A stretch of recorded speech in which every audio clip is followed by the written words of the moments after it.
Thank you. I want to talk about the receptive mode. Recently, I manifested my dream car, a Tesla, but it wasn't about the actual manifestation. It was the process along the way. It was the journey. It was the unfolding. It was the acknowledging every time that I would see a Tesla on the road, and it would light me up, and I'd just be so happy that I saw one. And then it was one of the most fun days I've had was we were driving up from San Diego to the North LA workshop. And right as soon as we pulled out of the driveway, I was on the phone with my really good friend Bridget, and I was already in the receptive mode, and I saw two right away. And I just lit up, and I looked over at my friend Courtney, who was driving, and I was like, I'm in the receptive mode.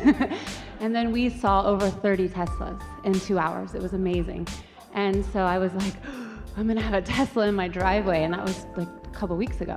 And so since then, it's just... Do you think you were lighted up because it meant you were going to have one, or were you lighted up because it felt good in that moment to see them? Because that is a very important differentiation.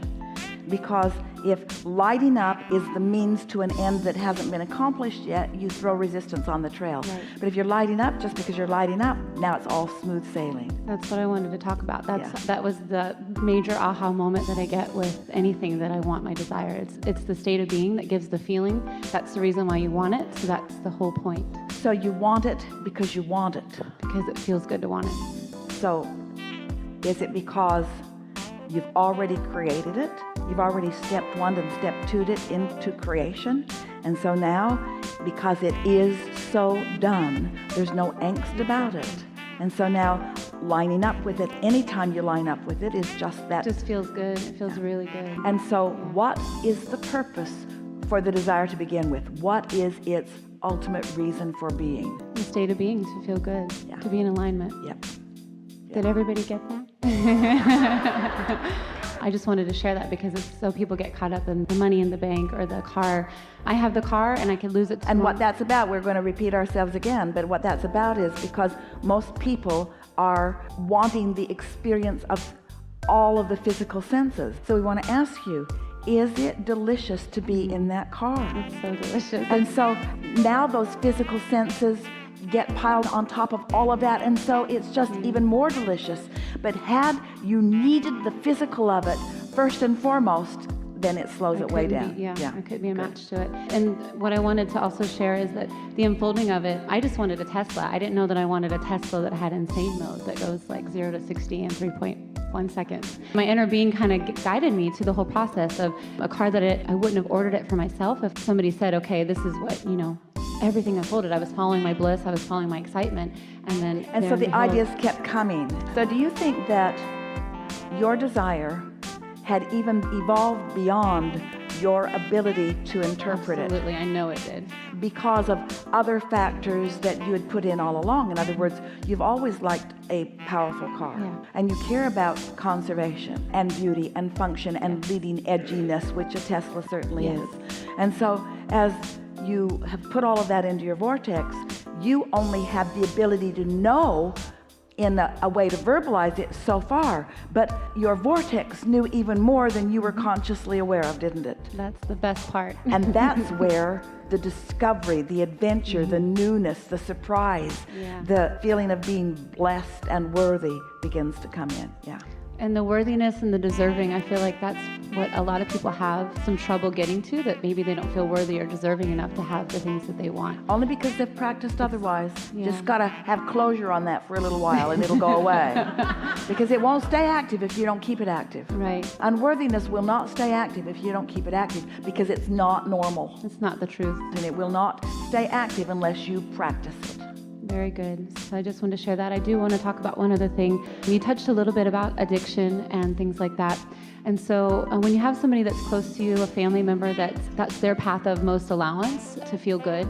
But then you have other family members that are focused on action of trying to help them and so forth. Do you have any soothing words or anything to help with that and how you can deal with family members that are focused on this one person or other family member that's really, they want to take action, they want to do all these things to help this person? Obviously, I know I need to stay in alignment and get off the subject, but I still have to interact with them. I live, thousands of miles away and I do really good, but I'm about to go spend a lot of time in a very close environment with these people. So are there any things that you can give me? Don't go. Well, That's not an option. I have to go. the thing that we would say to them Okay. as they're trying to help someone Yes. is the exact thing that we want to say to you as you're trying to help someone who helps someone. That's what I need to hear. So Ready. you want them to understand that focusing upon the problem never helps. And we want you to understand that focusing upon the problem of them focusing upon the problem never helps. Of course. Someone in this chain of pain Has to decide to be the one who unconditionally feels good. So we want to ask you, now we sort of gave you a clue when we said don't go. Right. I understand. But you say, well, given everything that's involved, that really isn't an option. I feel I must go. So what we're saying is, don't go there. Don't go to a problem. Don't go into a nest of people who have decided that they are in intervention mode. Thank you. Because intervention mode is sticking my nose in somebody else's business where it does not belong mode.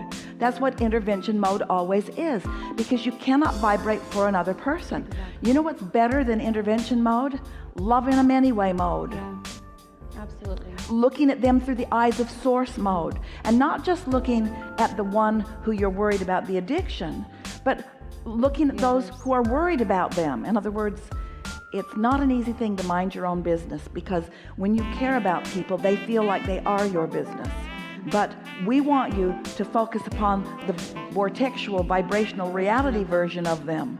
And that's really what deliberate creating is all about. Do I, in my human form, have the ability to focus upon my vortex version when the see it, hear it, smell it, taste it, touch it version is right in front of my face in a very vivid way? Well, the answer to that question is no. You're probably not going to be very good at it unless you've practiced that. And then sometimes you have to put up with being called aloof, or being called unavailable, or being called disinterested. And so that's really the crux of your question. How can I, Abraham, how can I pretend to be what they need me to be in order to keep things level? And we say, here we go again. So what you've just got to decide to be is the happy, tuned in, tapped in person that you are. So this is exactly the way we would approach this if we were standing in your physical shoes. So imagine planning a trip somewhere, and there are a lot of moving parts involved, and you're trying to keep every part of the trip in your mind. So how am I going to get my Tesla out of the garage? Will the garage door actually work? When I back out, will the path be clear? Will I be able to move out onto the thoroughfare, and will there be clear traffic on my way to the airport? Will I be able to find a parking place in the airport? And will I be able to manage my bags and get them across the curb? And will the baggage handlers handle my bags properly? And will I get on an airplane, and will the airplane be on time? Will it go to really where I want it to be? Will I land in the other place? When I get there, will there be someone to meet? In other words, you would make yourself never want to go anywhere if you had to have all of those things active in your mind. If you were trying to deal with all of those things that aren't even present right now all at once. It's a silly analogy in the sense that no one would want to live like that.